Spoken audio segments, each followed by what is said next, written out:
Busque usted la palabra del Señor, mis hermanos, en el libro de Hebreos, capítulo 10, versículo 26. Hebreos, capítulo 10, verso 26. La versión Reina Valera. Si usted no tiene su Biblia, puede leer ahí en la pantalla. Amén. Habiéndola encontrado, mis hermanos, le daremos lectura a la palabra del Señor en el nombre de nuestro Salvador Jesucristo. Porque si pecáremos voluntariamente después de haber recibido el conocimiento de la verdad, ya no queda más sacrificio por los pecados, sino una horrenda expectación de juicio y de hervor de fuego que ha de devorar a los adversarios. El que viola la ley de Moisés por el testimonio de 2 o 3 testigos muere irremisiblemente. ¿Cuánto mayor castigo pensáis que merecerá el que pisoteare al Hijo de Dios y tuviere por inmunda la sangre del pacto en la cual fue santificado e hiciera afrenta al Espíritu de gracia? Pues conocemos al que dijo: mía es la venganza, yo daré el pago, dice el Señor. Y otra vez, el Señor juzgará a su pueblo. Horrenda cosa es caer en manos del Dios vivo. Así como está, mi hermano, inclina su cabecita para orar al Señor. Gracias te damos, Padre Santo, por la lectura de esta palabra, y te pedimos, Señor, que tú seas dándonos revelación, Señor, para entender esta palabra, que sea iluminada en nuestras vidas. Deme gracias, Señor, para hablar, para expresarme, Señor, y dele gracias a mis hermanos para poder oír la palabra. Señor, quita toda distracción y edifícanos a través de tu palabra, Señor, como dijo Pedro: ¿a quién iremos, Señor, si solo tú tienes palabra de vida? Señor, te damos gracias, te pedimos todo esto por los méritos de Cristo Jesús, nuestro Salvador. Amén. Amén. Mi hermano, siempre me he hecho una pregunta, que tal vez usted también, que ¿qué pasará con esas personas que nacen dentro de la iglesia, como muchos de nosotros? Son niños, los vemos correr por los pasillos, los vemos crecer, los vemos ser jóvenes después, los vemos servir con vigor dentro de la iglesia, se casan, forman una familia y después se alejan de la iglesia y terminan sus días lejos de la iglesia y mueren lejos de la iglesia, lejos de la congregación. La pregunta es: ¿qué pasa con esas personas? ¿Se pierden? ¿Dios tendrá misericordia de ellas y se salvarán en algún punto de sus vidas? ¿O todo lo contrario? ¿Qué pasa con nosotros que servimos toda la vida en la iglesia y tal vez en el último momento de nuestras vidas tenemos el miedo de no creer y perdernos? Y la pregunta que nos hacemos es: ¿seremos salvos? ¿Serán salvas esas personas? Y esta predicación, mi hermano, la voy a desarrollar en 2 partes, y he titulado esta predicación de la siguiente manera: advertencia para los salvos y juicio para los condenados. Ya, afírmese usted, porque saque sus paraguas, porque se vienen los piedrazos. Bueno, el verso anterior que expuso mi hermano Daniel en la mañana fue el verso 25 que voy a leer. Dice: no dejando de congregarnos como algunos tienen por costumbre, sino exhortándonos, y tanto más cuando veis que el día se acerca. El autor hace un llamado a no dejar de congregarse, y vemos aquí que el no congregarse no es una práctica nueva, no es de ahora, sino que parte, desde que la iglesia parte, había gente, personas que no se congregaban. Y como dice el autor, era una costumbre. Y él menciona una palabra aquí, dice, cuanto más hay que congregarse. O sea, el autor dice, con mayor razón hay que congregarse cuando ven que el día del Señor se acerca. Y esto es como una advertencia.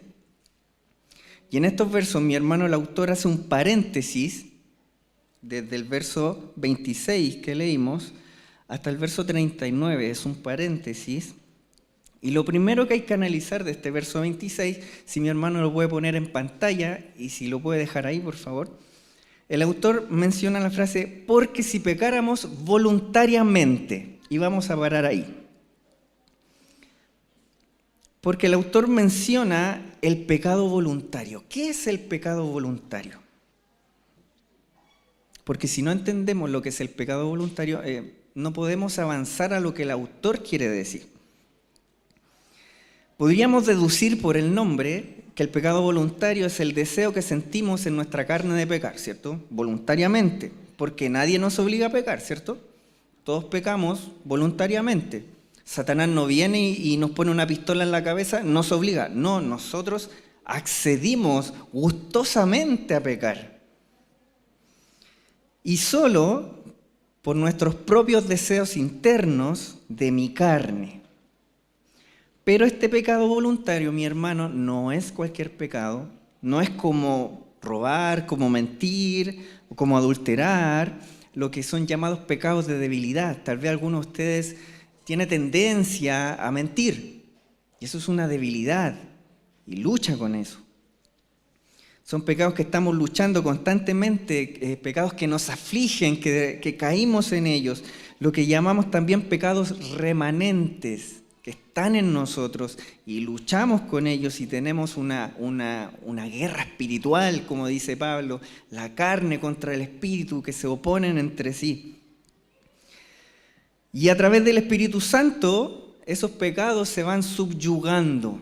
El Espíritu Santo, a través de la santificación, va aplacando esos pecados remanentes que están en nosotros. O también están los pecados de inocencia. Recuerde usted cuando Pablo persiguió a la iglesia, él dijo que no sabía que estaba haciendo mal. Él pensó que estaba en lo correcto.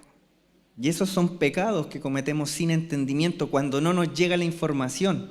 Por ejemplo, usted manejando, no lo sé, un ejemplo, puede ir a 80 kilómetros por hora y la ley dice que ahí debe ir a 60 y usted le sacan un parte, bueno, es su deber, ¿cierto?, averiguar la ley. Pero cometió una infracción en su inocencia, no lo sabía. Y si bien la Biblia enseña que no hay pecados más graves que otros, que el pecado es pecado, ¿cierto? Que el pecado de enojarse con un hermano vale lo mismo que matar a una persona, ¿sí? Que el pecado de mirar a una mujer y desearla es lo mismo que acostarse con ella. El pecado es pecado, ¿sí? ¿Lo entendemos? Pero el pecado voluntario, mi hermano, es distinto. Y es distinto porque la misma palabra le da un mayor énfasis. Y solo eso, de darle un mayor énfasis al pecado voluntario, le da una mayor condenación. Y sí, el pecado voluntario tiene una mayor condenación. Y yo ruego al Señor, mi hermano, que sus ojos no se pongan pesados y se quede dormido y esa silla dura no se ponga cómoda y ponga atención en esta palabra porque de verdad es dura y es fuerte. Y créame que la escribí con muchas lágrimas. Dice el verso 26, porque si pecáramos voluntariamente después de haber recibido el conocimiento de la verdad, la primera característica del pecado voluntario es haber recibido el conocimiento de la verdad. ¿A qué se refiere esto, mi hermano? Esta palabra está muy ligada a Hebreos 6, verso 4, que nuestro hermano Tanelo le tocó exponer esta idea. Que Hebreos 6, 4 dice, porque es imposible que los que una vez fueron iluminados y gustaron el don celestial y fueron hechos partícipes del Espíritu Santo y asimismo gustaron de la buena palabra de Dios y los poderes del siglo venidero, y recayeron, sean otra vez renovados para arrepentimiento, crucificando de nuevo para sí mismo el Hijo de Dios y exponiéndolo a vituperio. Bien, el conocimiento de la verdad se refiere precisamente a lo que estamos haciendo ahora, gustar de la palabra de Dios. Dice, los que una vez fueron iluminados, se entiende que la palabra para nosotros está oscura, pero cuando viene el Espíritu Santo y la revela, esa palabra es iluminada y la podemos entender.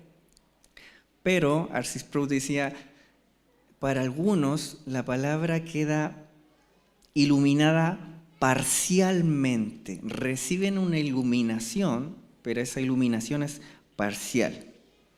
¿Por qué? Pues hay muchas personas que tienen una muy buena información acerca de la palabra, le preguntan de la Biblia y la conocen muy bien, pueden razonar con la palabra, hacer una defensa de la palabra, pueden citar versos de memoria y hacer una buena predicación, pero no creen en ella.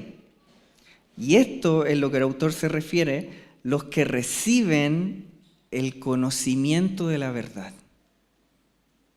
Se refiere a los que disfrutan todo esto, pero voluntariamente pecan. E insisto, este pecado voluntario no significa mentir o robar o codiciar.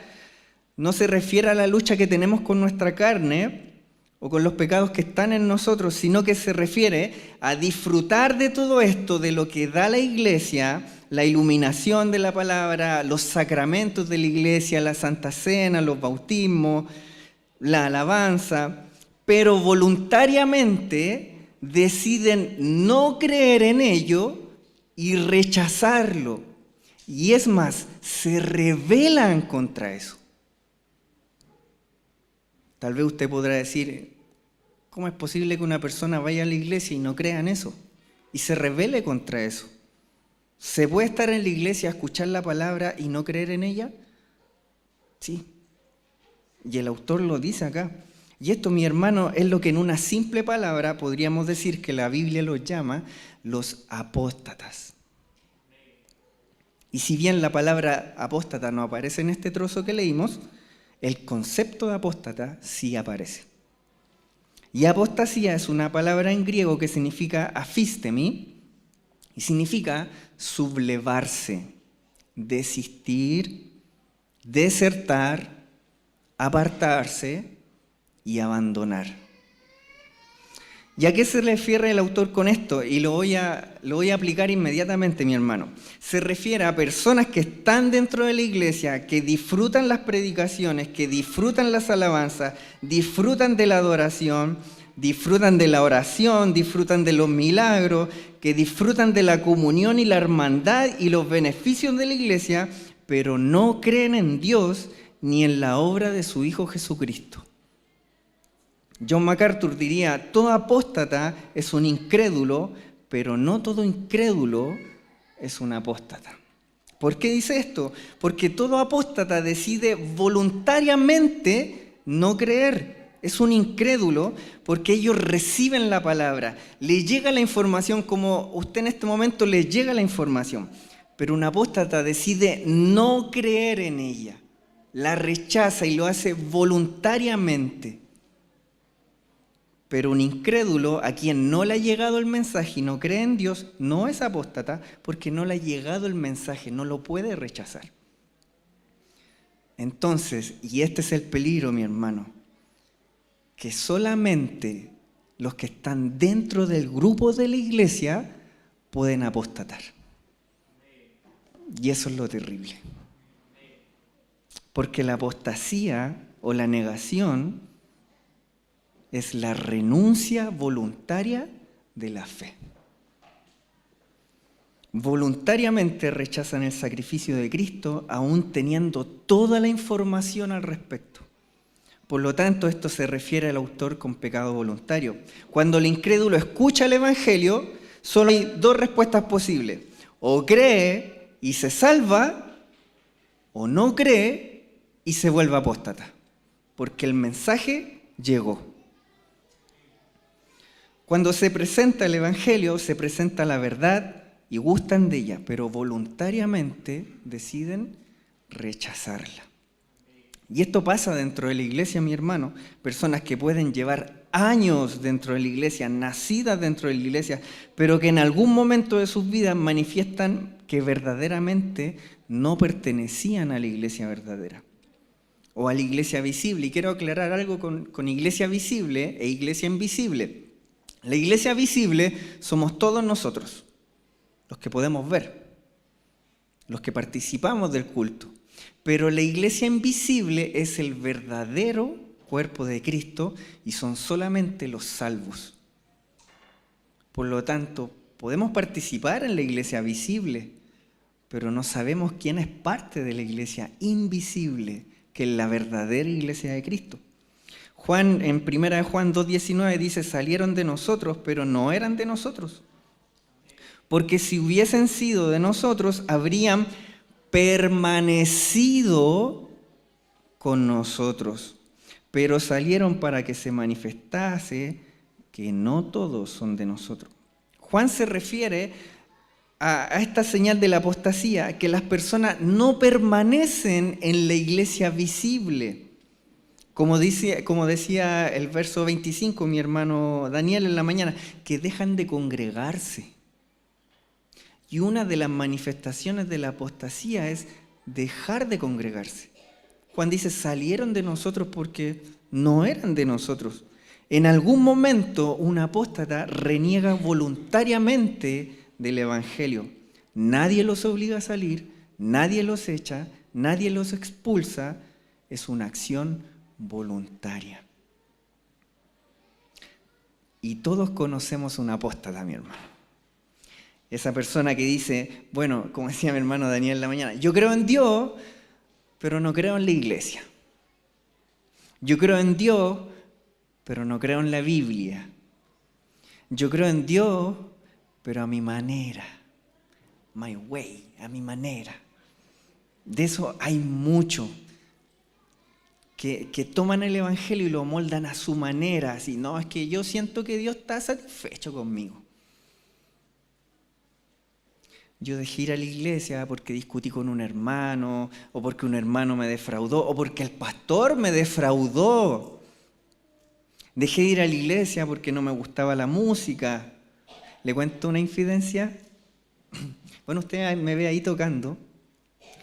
Fíjese que, es como un paréntesis, empezamos un paréntesis. A mí tampoco me gusta la música, ¿sabe? Pero no es por mi gusto personal el que yo estoy tocando. Es por servir al Señor. Y entiendo que si alguien me tiene en Instagram aquí, usted puede ver mi gusto personal en Instagram. Es una música completamente distinta. Me gusta la cumbia. No.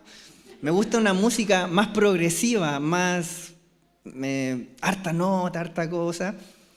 Pero la verdad, mi hermano, es que si yo toco acá, y a veces yo me aburro tocando así como, pucha, un puro dedo. Pero entiendo que la palabra del que dice la música, lo que está hablando, la alabanza, debe ser magnificada, no mi gusto personal. Entonces yo aplaco mi gusto personal y sirvo a la iglesia, sirvo al coro, no porque me guste o sea espectacular tocar, porque no, para que no se crean tanto, no es espectacular.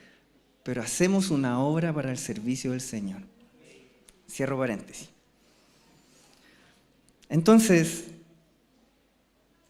dejan de ir a la iglesia por cualquier razón que ellos consideran importante y ellos, dice Juan, salieron de nosotros. La excusa que algunos podrían dar es que pueden decir que tal vez no tenían demasiada evidencia del evangelio, o tal vez pueden decir, bueno, es que en mi iglesia no se ven milagros, o tal vez que en mi iglesia no predican muy bien, la palabra no es muy buena, los predicadores son ahí nomás, no sé. Tal vez si viera señales, creería. Tal vez si viera el poder de Dios manifestándose, creería. Y un ejemplo de esto, que las señales no bastan, es Judas. Fíjese que Judas estuvo con Jesús varios años. Judas fue expuesto a la palabra de Dios, fue expuesto a los milagros, ¿cierto? Presenció los milagros del Señor. Judas comió con Jesús, los panes y los peces, vio cómo se multiplicaban. Jesús lavó los pies de Judas. Pero aún así, Judas no creyó. Y Judas lo traicionó. ¿De qué podrían servir ver señales si el hombre que estuvo al lado de Cristo mismo aún así apostató? ¿Usted cree que si tuviera más evidencia, tendría más fe? ¿Y a qué quiero llegar con esto, mi hermano? Es que Judas en su incredulidad fue considerado como un pecado mayor. Sí. La incredulidad de Judas fue considerada un pecado mayor. Y quiero, mi hermano, si me puede acompañar, en San Juan 19:11, Jesús está enfrente de Pilato cuando iba a ser juzgado, y Pilato le dice: yo tengo autoridad, Jesús, para salvarte o para condenarte. Y en San Juan 19:11 dice: respondió Jesús: ninguna autoridad tendrías contra mí si no te fuese dada de arriba. Por tanto, el que a ti me ha entregado, Judas, mayor pecado tiene. Pilato era pecador, pero no era apóstata, porque no había tenido la información, ni había estado con Jesús, ni escuchó palabra. No había recibido el mensaje del Evangelio. Pero Judas tenía un mayor pecado que Pilatos. Los dos eran incrédulos, pero Judas era apóstata. Porque tuvo mucha más luz, tuvo mucha más evidencia, por tanto era más culpable por traicionar a Jesús porque lo hizo voluntariamente. Y este pecado voluntario es peor que un pecado de debilidad, como mencionamos, o como un pecado residente, o como el pecado de ignorancia. Si puede poner mi hermano de transmisión, Santiago 3:1. Santiago también lo expone así. Santiago 3:1. Hermanos míos, no os hagáis maestros muchos de vosotros, sabiendo que recibiremos mayor condenación. ¡Wow! ¿Por qué? Porque el conocimiento de la palabra, la iluminación de ella, la exposición de la palabra, nos trae vida, pero alejarnos de ella y renegar contra ella voluntariamente, después de haber recibido el conocimiento, después de haber sido maestros de la palabra, nos trae mayor condenación. ¡Wow! Porque si la desechamos voluntariamente, vamos a tener un lugar con Judas en el infierno. Quien tiene el conocimiento y lo rechaza recibe una mayor condenación, y eso es lo que Jesús les dijo a los fariseos también. Si puede poner Mateo 23:15. Mateo 23:15. Jesús también les anuncia a los fariseos y al escriba, dice: ay de vosotros, escribas y fariseos, hipócritas, porque recorréis mar y tierra para hacer un prosélito. Un prosélito era un seguidor, o sea, ellos recorrían mucho terreno para buscar un seguidor de alguien.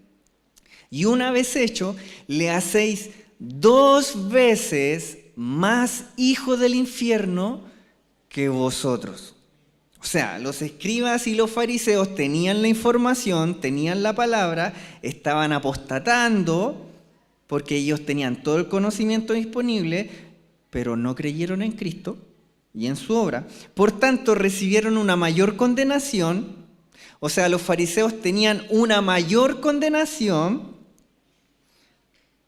pero los seguidores de los fariseos tenían 2 veces más que ellos. O sea, el doble. Si ellos tenían una mayor condenación, ellos eran 2 veces más hijos del infierno. ¡Qué fuerte! Y esto es lo que nuestro pastor nos ha enseñado, mi hermano, acerca de la fe notitia. ¿Cierto? Que tenemos la información, igual que los demonios, que creen y tiemblan, pero no todos confían en esa información. Y como Jesús enseña de una forma simple el hecho de que en la iglesia hayan creyentes y apóstatas, porque la iglesia está formada de creyentes y apóstatas, que escuchan el mensaje pero no creen en él. Y es con una parábola, y es la parábola del trigo y la cizaña, mi hermano. Y la parábola del trigo y la cizaña presenta dos tipos de personas: el creyente, el trigo, y la cizaña, el que parece creyente. Mi hermano, y la verdad que, no sé si usted ha visto la cizaña y el trigo, la verdad que se parecen mucho, son casi iguales. De hecho, para una persona inexperta podría llegar a confundirla. Asimismo, el creyente y el apóstata conviven en la iglesia visible. Ambos cantan, ambos escuchan la misma palabra, ambos son regados con la misma agua, ambos se parecen. La diferencia es el fruto. Como Jesús dijo, por su fruto los conoceréis. Pues la cizaña da un fruto amargo y tóxico que no sirve para nada, pues al momento de la siega el destino de la cizaña es ser echada al fuego. Podemos ver también otra parábola que dio Jesús, el ejemplo del sembrador que esparció la semilla. Dice que alguna cayó al lado del camino, otra entre espinos, otra entre piedras y otra se la comieron las aves. Pues todos estos tipos de tierra que presentan al hombre fueron expuestos a la misma semilla. No hay una semilla distinta para tierras distintas, es la misma semilla. Y cuando Jesús lo explica, lo expone así: la semilla es la palabra, ¿cierto? Ya. Cuando alguno oye la palabra del reino y no la entiende, viene el malo y arrebata lo que fue sembrado en su corazón. Este es el que fue sembrado junto al camino. O sea, hay un apóstata que escucha la palabra, pero no la atesora, porque no la entendió y esa palabra fue robada. Luego dice, y el que fue sembrado en pedregales, este es el que oye la palabra y al momento la recibe con gozo. Oh, que estuvo bonita la palabra, hermano, lo felicito, me gustó. Pero no tiene raíz en sí, sino que es de corta duración, pues al venir la aflicción o la persecución por causa de la palabra, luego tropieza. Y a eso precisamente se refiere el autor de Hebreos, personas que oyen el Evangelio, que participan de él, pero por la persecución o la aflicción tropiezan. Hoy la palabra puede estar muy bonita, puede que no he sacado ningún amén, los voy contando aquí. Muy bonita la palabra, pero el día de mañana en su trabajo, en su casa, una aflicción, y esa palabra, la verdad que por causa de la aflicción, es de corta duración, no tiene raíz. Y esos son apóstatas que también fueron expuestos a la misma palabra. Luego dice, el que fue sembrado entre espinos, este es el que oye la palabra, pero el afán de este siglo y el engaño de las riquezas ahogan la palabra y se hacen infructuosa. Estos también oyen la misma palabra, pero su trabajo, sus quehaceres, el afán de la vida, las riquezas, ahogan la palabra y no da fruto. ¡Wow! Creo que aquí todos somos reos. Y todos estos ejemplos, mi hermano, son gente que participa de la iglesia visible. Y de un otro modo escuchan la palabra, pero la palabra no da fruto en ellos por la dureza de sus corazones. Y porque voluntariamente la rechazan. Pero un apóstata está bien versado, sabe más que la suficiente. Le pongo un ejemplo. Mi jefe es brasileño, pertenecía a una iglesia en Brasil y la verdad que él sabe mucho y se ha leído la Biblia muchas veces y cuando yo lo conocí hablábamos mucho y él siempre me trataba de humillar con la palabra, porque yo la verdad antes no leía mucho y muy bien versado, pero no cree en Dios y sabe muchos versos. De hecho, alguien que es débil tal vez podría darle muchos argumentos para decirle que Dios no existe. Y esa persona podría creerle porque tiene muchos argumentos. También un apóstata. porque tiene toda la información y voluntariamente la está rechazando. Y aquí mi hermano, yo no sé si en algún momento tal vez mi jefe en su último momento de vida tenga un encuentro con Dios y se salve. Pucha, que sería injusto ver a mi jefe en el cielo, en el cielo, más encima, no. A lo que quiero llegar, mi hermano, ¿se imagina encontrarse? Bueno, a lo que quiero llegar es que aquí, mi hermano, quiero marcar una diferencia.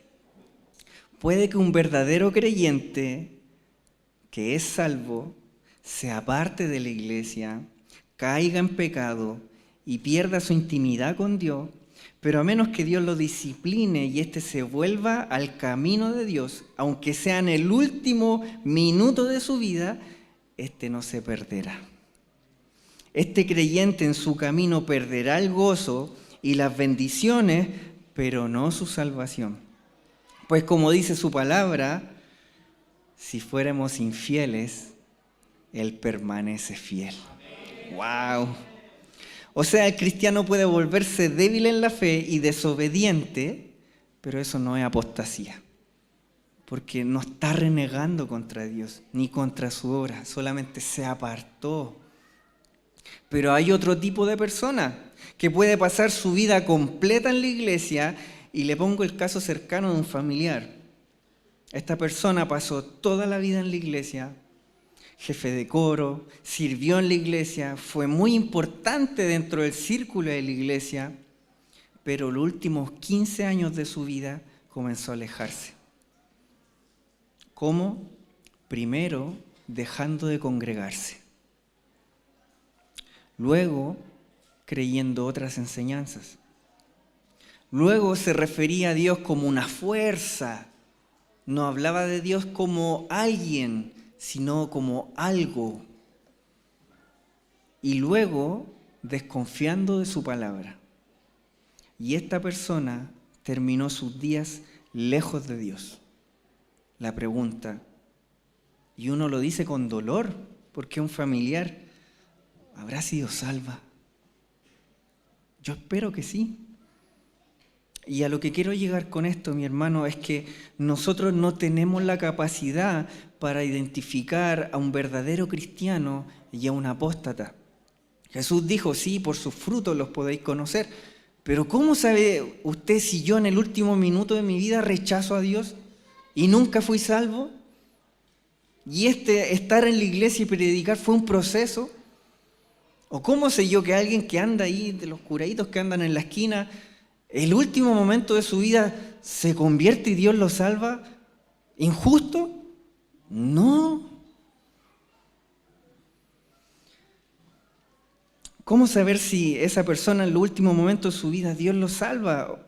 ¿O cómo saber si continúa su rebelión hasta la muerte? ¿Cómo saber si uno, en el último minuto de su vida, usted y yo, rechazamos a Dios? Y no podemos hacer un juicio de esto, solo podemos pedir misericordia. Yo no me puedo parar aquí y decir, usted es salvo, usted no, usted es apóstata. No puedo, tal vez puedo ver sus frutos, lo puedo conocer por sus frutos, puedo tener un indicio, pero eso no me dice a mí quién es salvo y quién no. Solo Dios lo sabe. Y en mi segundo punto quiero hablar de las causas de la apostasía, que son 5, son muy breves. La causa número 1, y espero que ninguno de ustedes se identifique con esto, la causa número 1 de apostasía es la persecución. Es la razón por la cual el autor la nombra en Hebreos. La iglesia estaba siendo perseguida y muchos estaban retrocediendo en la fe con el fin de salvar sus vidas. La persecución fortalece a los verdaderos creyentes, pero aleja a los falsos. De hecho, la iglesia ha crecido en tiempos de persecución. Recuerdo la otra vez veía una noticia de China, parece que la verdad no recuerdo. Está prohibido el cristianismo. Y como está prohibido, ha crecido un porcentaje enorme el cristianismo. Como que le gusta sufrir a la gente. Pero el cristianismo crece con la persecución, pero los apóstatas no viven esa persecución porque no están dispuestos a sufrir o a pagar el precio. Ahora, ¿cómo aplico esto en mi vida si ahora no sufrimos persecución? Por el momento. La sufrimos cuando somos criticados, cuando hablan mal de usted, y esas cosas son suficiente motivo para usted abandonar la iglesia. Y es más, los que abandonan la iglesia, algunos se unen a los perseguidores y a hablar mal de los cristianos. Número 2, falsos maestros. Una vez me tocó exponer de esto. La apostasía en los falsos maestros y cómo ejercen la falsa enseñanza. La falsa enseñanza pueden confundir a alguien que sea débil en su fe y lo llevarán a alejarse de la verdad. Un creyente débil, escucha esto, un creyente débil tal vez puede errar en alguna enseñanza, tal vez pueda estar equivocado en alguna doctrina, pero solo un apóstata lo hará renegar en contra de Cristo y su obra. Como por ejemplo, que yo le dijera que usted debe hacer algo para aportar a la obra de salvación. Eso es una apostasía. Usted no tiene que hacer nada porque Cristo lo hizo todo. Y lo que estoy haciendo con mi apostasía, que lo vamos a ver más adelante, es despreciar la obra de salvación de Cristo. Número 3, la tentación. La tentación es a veces causa de apostasía. Las cosas de este mundo se vuelven más atractivas y más influyentes. Estos apóstatas son los oyentes sobre piedra que se sienten atraídos por el Evangelio por un momento, pero las tentaciones los alejan del compromiso y viven hipócritamente dentro de la iglesia, viviendo una doble vida, jugando a ser cristiano. Número 4, la negligencia. Y esto es lo que nombraba nuestro hermano Daniel en la mañana, el dejar de congregarse. Y la causa más triste de la apostasía es la negligencia. Una persona puede posponer tanto su decisión por Cristo que puede perder su oportunidad. No decidirse por Cristo es decidirse en contra de Él. Quizás estas personas nunca persigan a creyentes ni nieguen públicamente a Cristo, pero su resistencia al Evangelio asume su posición lejos de Él, poniéndose en riesgo de caer en apostasía. Como dice el autor de Hebreo, ¿cómo escaparemos si descuidamos una salvación tan grande? Y con esto me refiero a tal vez hermanos, y los miro y los apunto con el dedo, que no se están congregando y quieren ver las transmisiones nada más. Deben tomar una decisión positiva por Cristo y el no tomarla es simplemente irse en contra de Él. Y el número 5 es aferrarse a lo viejo. Aferrarse a la vieja religión o simplemente al estilo de vida antiguo puede llevar a la persona que apostate en algún momento. El autor de Hebreo también cita esta causa debido a que los judíos estaban aferrados a sus antiguas costumbres y esto se volvió un obstáculo para ellos, al punto de abandonar el cristianismo. Ellos querían seguir con su sistema de sacrificios al punto de despreciar el sacrificio de Cristo. La tradición religiosa ha sido por mucho tiempo uno de los obstáculos más grandes para el Evangelio y uno de los mayores contribuyentes de la apostasía. Por lo tanto, queda claro que esta es una advertencia para los creyentes y viene a ser un juicio para los no creyentes. Ahora que entendemos, llevo recién ese pecado voluntario. Ahora lo que entendemos lo que el pecado voluntario, que es rechazar la fe, rechazar la obra de Cristo, ahora podemos avanzar. Y voy muy rápido aquí. Porque si pecáramos voluntariamente después de haber recibido el conocimiento de la verdad, ya no quedan más sacrificios por los pecados. El único sacrificio que puede llevar a la persona a Dios es la sangre de Cristo. Pero si esa persona rechaza a Cristo, no hay ni existe ningún otro sacrificio que se pueda hacer por Él. Y esa persona no encontrará jamás otro medio para llegar a Dios. El único sacrificio capaz de acercarnos a Dios ya se hizo y se hizo solo una vez. Y rechazar ese sacrificio es rechazar la salvación.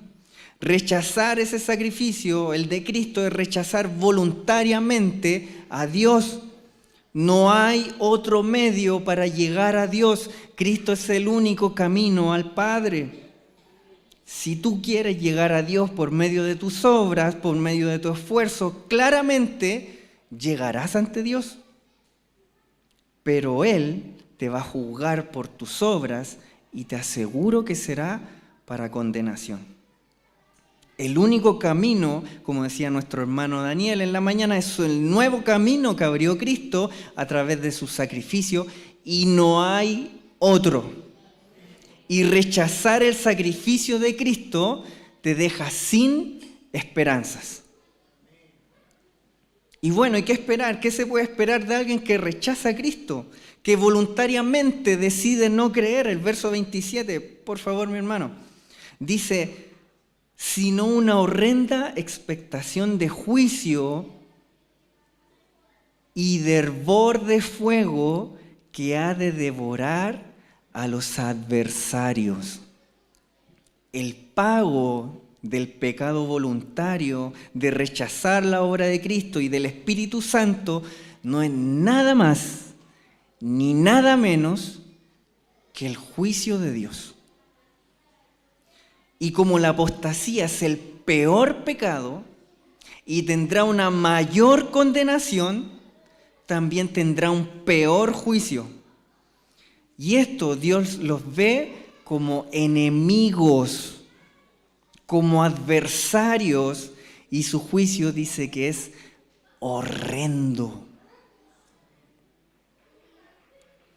Lo que el autor está diciendo es: lo único que tienes que hacer es esperar, pero esa espera será horrible. Y me imagino a alguien sentado en la oficina de un doctor, esperando los resultados de sus exámenes, que el doctor hace un tiempo atrás le dijo: tómate este remedio y te vas a mejorar. Pero esa persona no se tomó los remedios, es más, se despreocupó de su enfermedad, hizo cosas, comió mal y se alimentó peor, y llega en una peor condición al doctor. ¿Qué está haciendo esa persona? Tiene una horrenda expectación, sabe que el doctor le va a dar un resultado lapidario. Su diagnóstico va a ser peor. Bueno, esto es peor, mi hermano, porque esperar que Dios dicte su juicio y saber que eres el adversario de Dios es una espera horrible. Quien se declara adversario de Dios tiene que esperar horriblemente que Dios dicte su juicio sobre él. Hermanos, me gustó mucho este comentario. Dios no es para andar con jueguecitos. No. Bueno, no voy a la iglesia, pero Dios me entiende.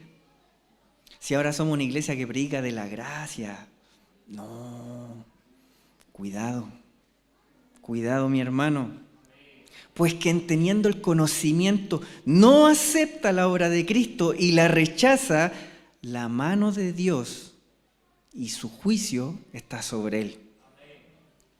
Y Jesús la explica en la parábola del trigo y la cizaña. Dice que la cizaña, voy a abreviar un poco, la cizaña al final lo echarán al horno de fuego y ahí será el lloro y el crujir de dientes. Y la verdad que cité a Sproul aquí, porque Sproul dice, y lo dijo muy constreñido, decía: si por la voluntad de Dios yo llegase a irme al infierno, estando ahí, yo no sería de los que crujen sus dientes y levantan su puño contra Dios, de los que le dirían que Dios es injusto por enviarlo al infierno.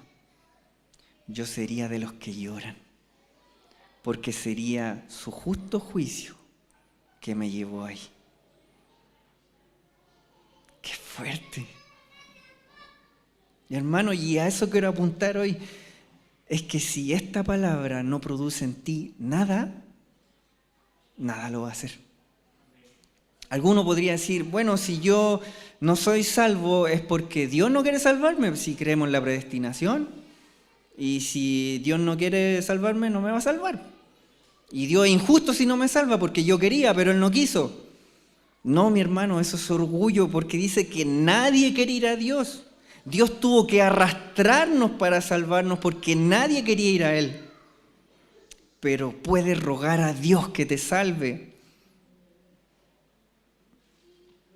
Mi hermano, ojalá yo nunca y tú nunca caigas en apostasía. Ojalá tú y yo nunca despreciemos el sacrificio de Cristo. Ojalá Dios nos salve, mi hermano, y que tenga misericordia de nosotros. El autor continúa en el verso 28 y dice: el que viola la ley de Moisés por el testimonio de 2 o 3 testigos muere irremisiblemente. El autor de Hebreos está citando el Antiguo Testamento. La ley decía que quien era sorprendido en idolatría por el testimonio de 2 o 3 testigos, este debía ser sacado de la ciudad y ser apedreado hasta la muerte. Voy a leer Deuteronomio 17:2. Dice: cuando se hallar en medio de ti en alguna de tus ciudades que Jehová tu Dios te da, hombre o mujer que haya hecho mal ante los ojos de Jehová tu Dios, traspasando su pacto, que hubiere ido y servido a dioses ajenos. Ojo que menciona el pacto. Hay conocimiento del pacto, pero teniendo el conocimiento del pacto sirven a dioses ajenos y se inclinan ante ellos, ya sea el sol, la luna o todo el ejército del cielo, lo cual yo he prohibido, dice el Señor, y te fuere dado aviso, y después que oyeres y hubieses indagado bien, la cosa pareciere de verdad cierta, que tal abominación ha sido hecha en Israel, entonces sacarás a tus puertas al hombre o a la mujer que hubiese hecho esta mala cosa, sea hombre o mujer, y los apedrearás y así morirán. Por dicho de 2 o 3 testigos morirá el que hubiere de morir, no morirá por el dicho de un solo testigo. La mano de 2 testigos caerá primero sobre él para matarlo, y después la mano de todo el pueblo, así quitarás el mal en medio de ti. O sea, ese hombre y esa mujer en idolatría debía morir irremisiblemente. O sea, no había perdón, sin perdón, no había oportunidad. Qué severo, ¿no? Y si Dios en el antiguo pacto no te toleró eso, el autor dice, ahora mucho menos. Porque ahora tenemos el conocimiento de la palabra. Su palabra dice que Dios pasó por alto los pecados de los hombres en los tiempos de ignorancia. Ahora manda a todos los hombres en todo lugar que se arrepientan. El mensaje está entregado, el evangelio se ha propagado por todo el mundo y le aseguro que en el mundo hay más apóstatas que escucharon el mensaje a través de la tele o de la radio o de un punto de predicación. El mensaje llegó de una u otra manera, ellos gustaron el razonamiento divino, pero lo rechazaron voluntariamente. Y no miremos a Dios que, el Dios del antiguo pacto era severo, y en el Nuevo Testamento era un Dios de amor, Dios de gracia. No, el verso 29 dice, si puede poner el verso 29 por favor, mi hermano. Dice, ¿cuánto mayor castigo pensáis que merecerá el que pisoteare al Hijo de Dios y tuviere por inmunda la sangre del pacto en la cual fue santificado e hiciera afrenta al Espíritu de gracia? Dice, ¿cuánto mayor castigo? Hay un castigo mayor ahí metido. ¿Qué está diciendo el autor? Que ellos merecen un mayor castigo. Cuando el mundo comete una infracción, el juez le nombra las infracciones. Y la infracción número 1 aquí es pisotear al Hijo de Dios. Hay que tener mucho coraje para pisotear al Hijo de Dios. Y aquí la palabra pisotear, ¿sabe lo que significa? Menospreciar, no darle valor. Y esto es grave, mi hermano, porque los mismos que se hacen llamar cristianos menosprecian al Hijo. No valoran la gracia del Señor, no valoran su misericordia. Lo único que buscan es un mensaje centrado en ellos mismos y menosprecian al Hijo de Dios. Se pueden acostar testimonios de ellos, historias de ellos y todo de ellos. ¿Qué están haciendo? No están hablando de Cristo. Se engrandecen a ellos mismos, sujetan a las personas a obras para complementar la salvación, no se detienen a examinar a Cristo cuidadosamente. Lo que la traducción original quiere decir aquí es que no le dan valor a Cristo y siguen su camino. Es como ver una moneda e ignorarla. Está ahí, no importa.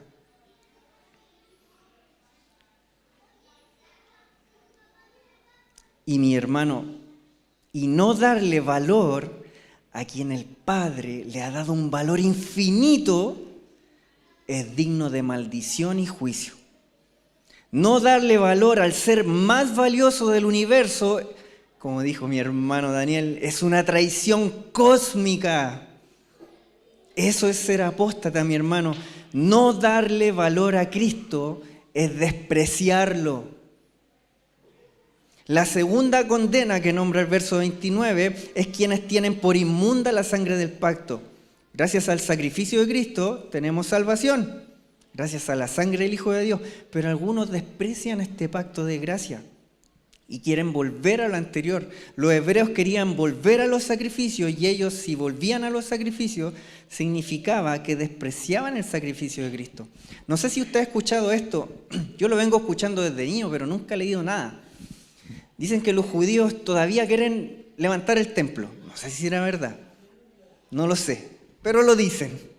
Si fuese así, los judíos volverían a su sistema de sacrificio por el perdón de sus pecados, ¿cierto?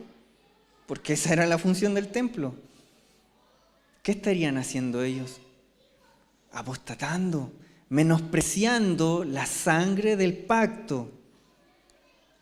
Y eso es tener por inmunda la sangre del pacto, que dice que es santo.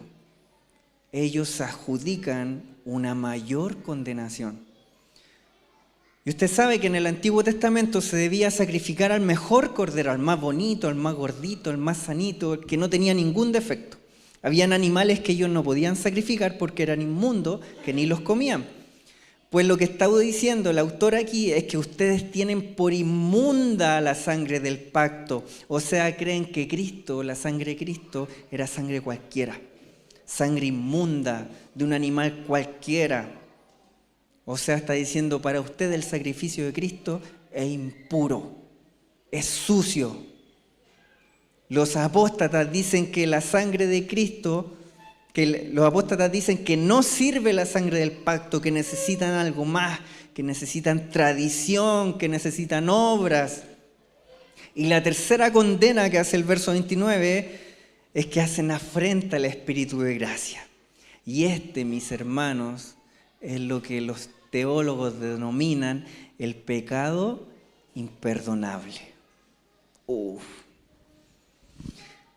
Hacer afrenta, la palabra afrenta es deshonrar, es un insulto, es ofender, es un ultraje, es decir algo en contra.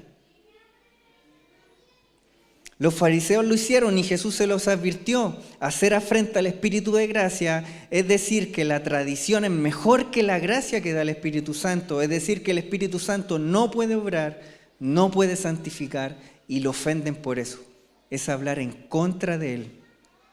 Y quien le da la espalda a la gracia ya no queda nada más que una horrible expectación de juicio. Y durante el ministerio terrenal de Jesús hizo en cara a los fariseos con esto. Dice en Mateo 12:30, el que no es conmigo, contra mí es, y el que conmigo no recoge, desparrama. Por tanto os digo, todo pecado y blasfemia será perdonada a los hombres, mas la blasfemia contra el Espíritu Santo no les será perdonada. A cualquiera que dijera alguna palabra contra el Hijo del Hombre le será perdonado.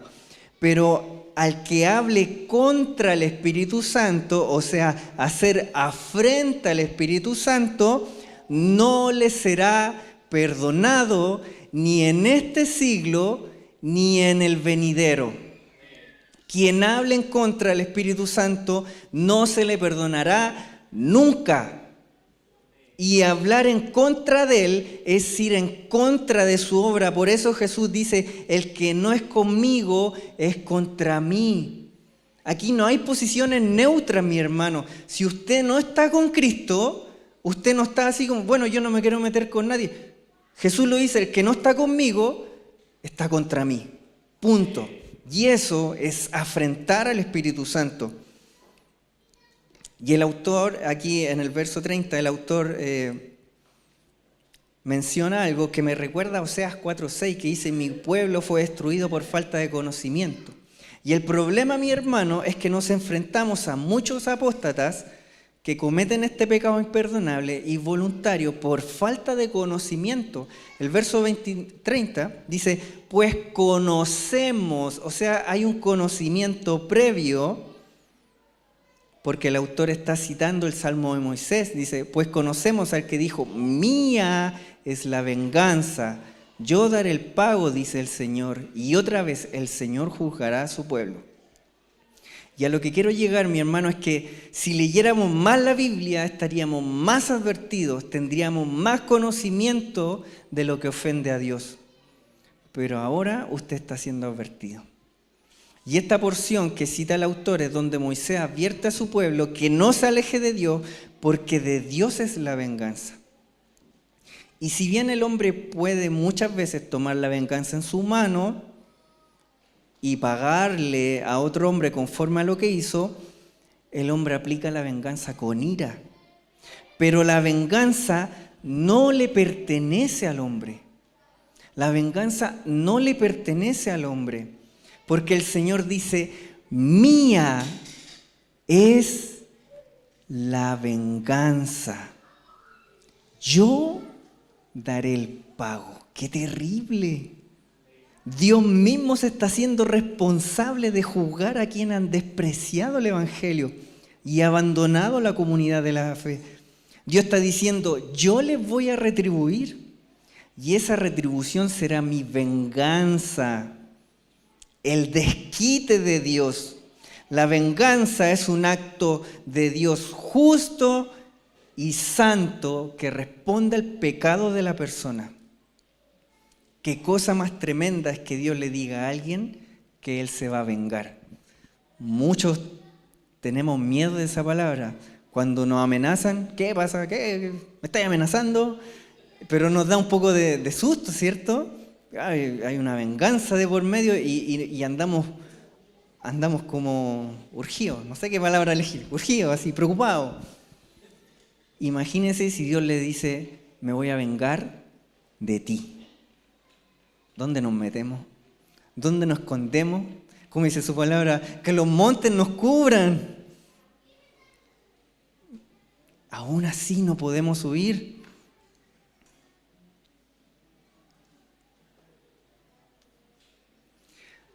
La verdad, ¿te vas a hacer el enemigo de Dios? ¿Del Dios que creó todo el universo? ¿Te vas a ir en contra de tu Creador? ¿Puede acaso una hormiga pelear con el hombre?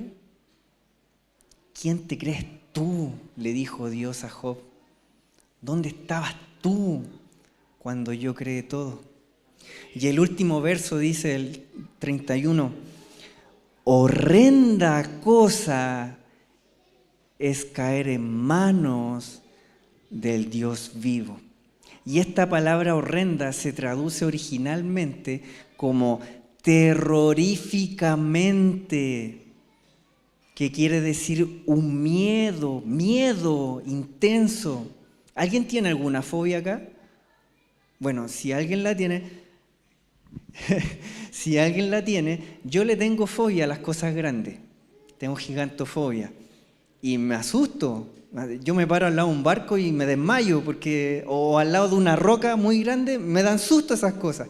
No sé, cosas mías. Mi mamá le tiene fobia a la araña. Ve una araña, se desmaya. Es un pavor que uno siente. No sé si alguien tendrá una... Bueno, es un pánico. Lo que la palabra está tratando de decir es un horror, es un espanto. Caer en las manos de Dios. No juegues con Dios. Deberías estar aterrorizado si te declaras como enemigo de Dios. De hecho, la NTV del verso 31 dice, es algo aterrador caer en las manos del Dios vivo. Terrible. Y con esto, mis hermanos, quiero hacer mi aplicación. Ruégale a Dios que no te suelte ni te deje caer de su gracia. Ruégale a Dios que tú no seas de lo que apostatarán contra Él. Ten cuidado de despreciar este mejor pacto que la sangre de su Hijo nos ha dado. Ten cuidado de no darle la importancia que se merece el Hijo de Dios. Ten cuidado con hacerle afrenta al Espíritu Santo, al Espíritu de la gracia. Ruégale a Dios que no te suelte.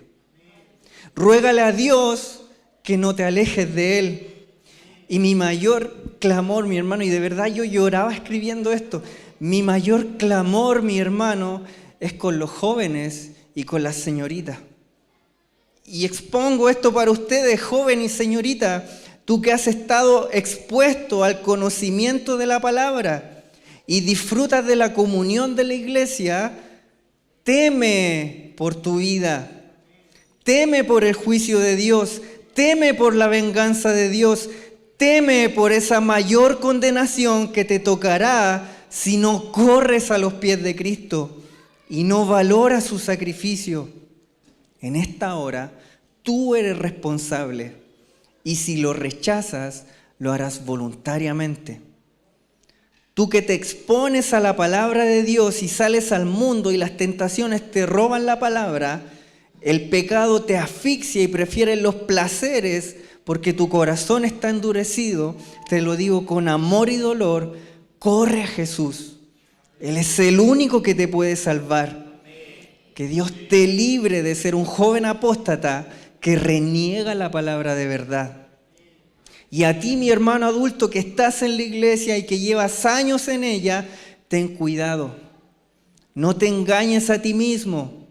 Tal vez crees que eres trigo, pareces cristiano, te vistes como cristiano, cantas como cristiano, pero tu fruto es de cristiano. ¿Serás para Dios o para echarte al fuego eterno? A lo mejor te sientes seguro aquí y te conformas con venir a sentarte aquí a escuchar la palabra, pero ¿cómo sabes si en el último minuto de tu vida apostatarás contra Dios? ¿Y te haces partidario de una mayor condenación?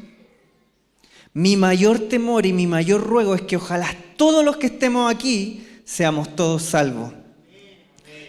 ¿Se imagina usted llegar al cielo? Hola, mi pastor Pablo, ¿cómo está? Bien. ¿Y el hermano? No sé. ¿Y la hermana? No sé. No está. ¿Pero cómo? Si era predicador. Si era tan bueno. Si estaba en el coro. Si se veía tan cristiano. Parecía trigo, pero era cizaña. Hermanos, ¿sabes lo que te va a esperar? Una horrenda expectación de juicio y fuego. Más vale que no hubieses conocido a Dios. Porque horrible cosa es caer en manos de un Dios vivo. En 2 de Pedro 2:21, en la NTV, dice, les hubiese sido mejor nunca haber conocido el camino de la justicia en lugar de conocerlo y luego rechazar el mandato que se les dio de vivir una vida santa. ¡Qué fuerte! Jesús dijo, ustedes son la sal del mundo y si la sal se hace insípida, o sea, pierde su sabor, ¿con qué será sazonada? ¿Con qué se le da sabor a la sal? No se puede porque la sal da sabor. Ahí está, porque mejor les hubiese sido no haber conocido.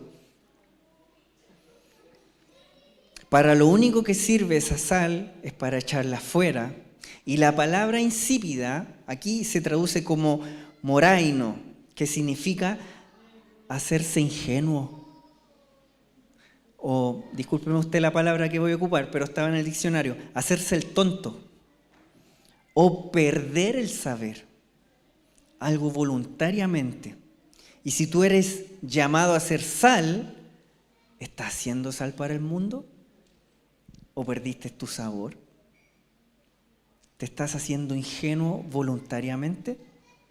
Y mi hermano, tal vez el mensaje es fuerte y duro, pero un predicador no es un negociador, como dice Sugel, es un reconciliador. Y mi intención ahora es que te reconcilies con Dios y que le temas. Y por eso no puedo terminar este mensaje sin darte una dulzura al final, para que te vayas feliz y no temeroso.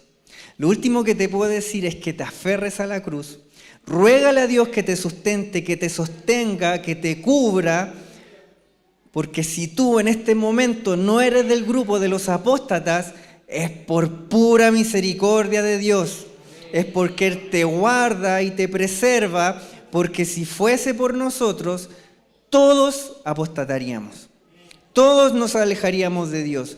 Pero Dios, con su gran amor, con que nos amó, nos sostiene y nos preserva.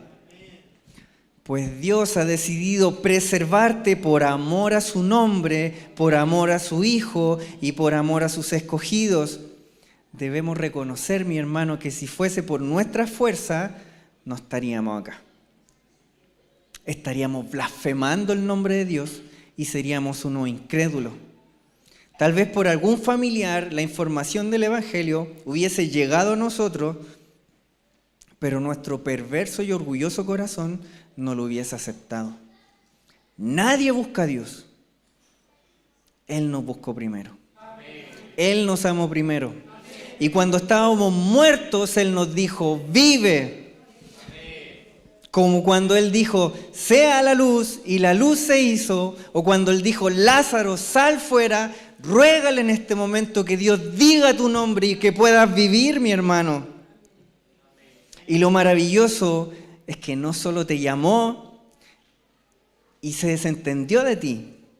Tú estás ahora en un proceso de santificación y estás en un proceso de preservación. Él conserva tu estado de salvo hasta que sea glorificado.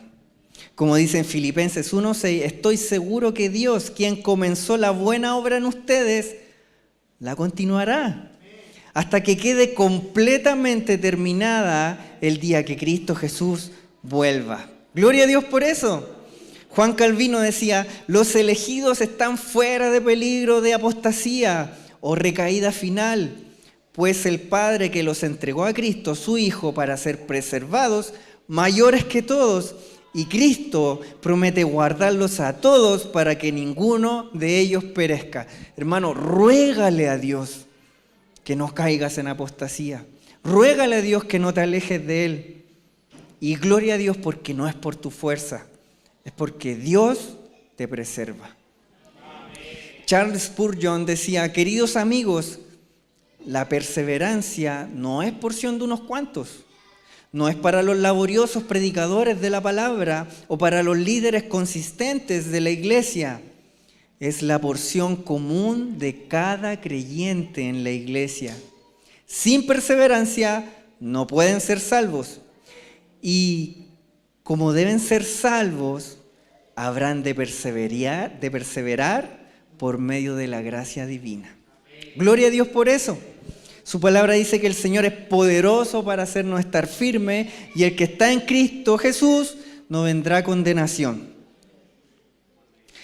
La confesión de fe de Westminster dice en el capítulo 17, ojo con esto, ¿puede ser que los santos caigan en pecados graves? Puede ser. Bueno, pasa.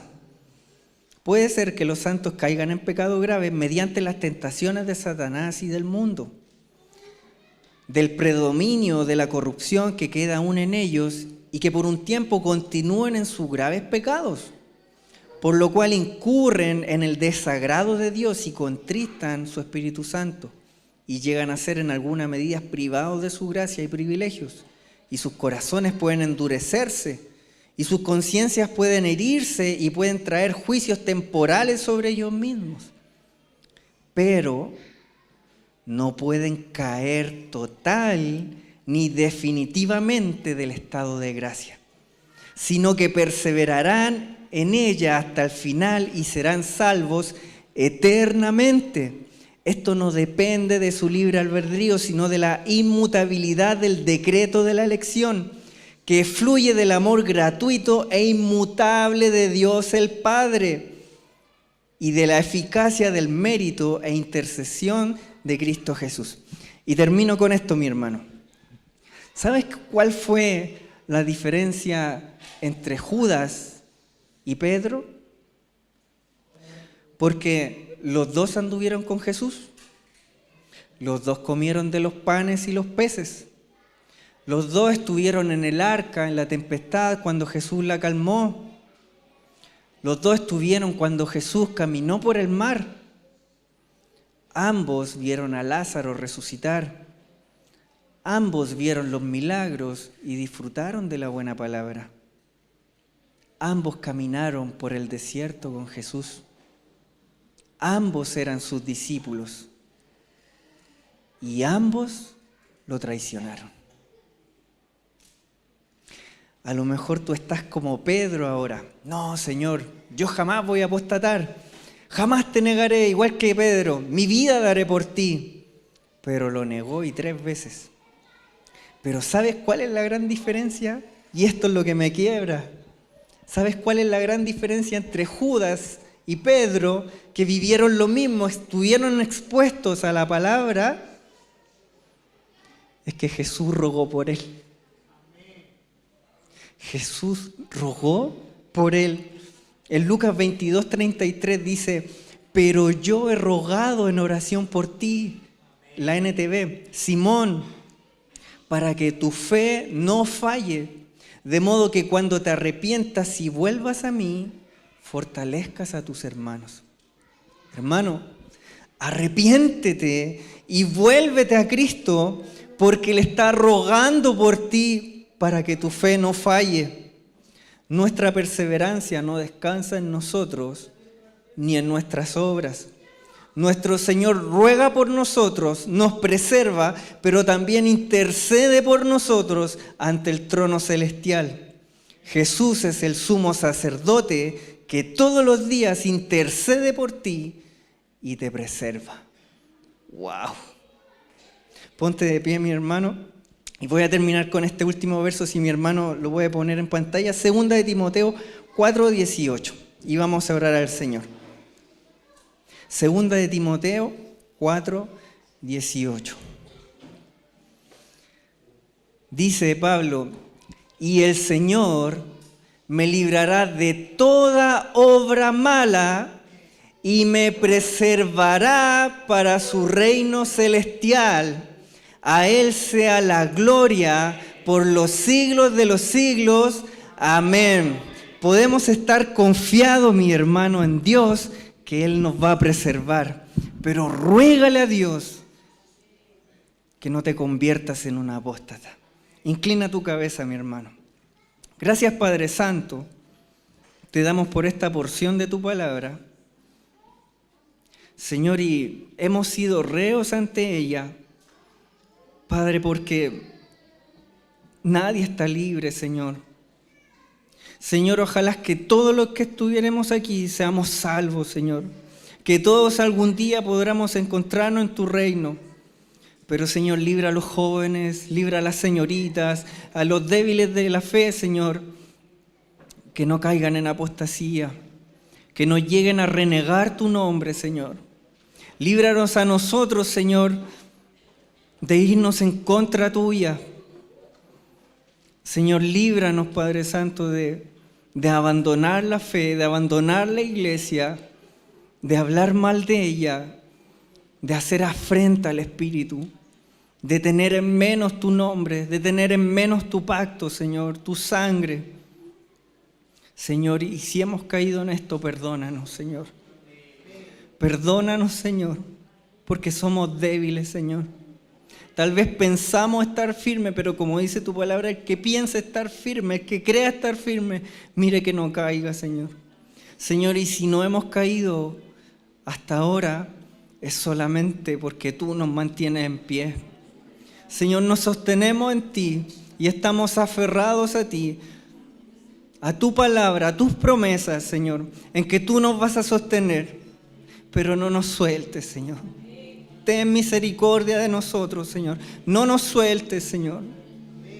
Ten misericordia de nosotros, Señor. No queremos, Señor, apostatar. No queremos alejarnos voluntariamente, Señor, porque sabemos que no hay esperanza lejos de ti. Te damos gracias, Padre, que esta palabra, Señor, pueda crear vida en nosotros, Señor. Y quien está viendo, Señor, tal vez esta transmisión, lejos de la iglesia, Señor, su corazón pueda ser conmovido para que se acerque, Señor. Señor, los que estaban tal vez a punto de caer en apostasía, Señor, que sean afirmados.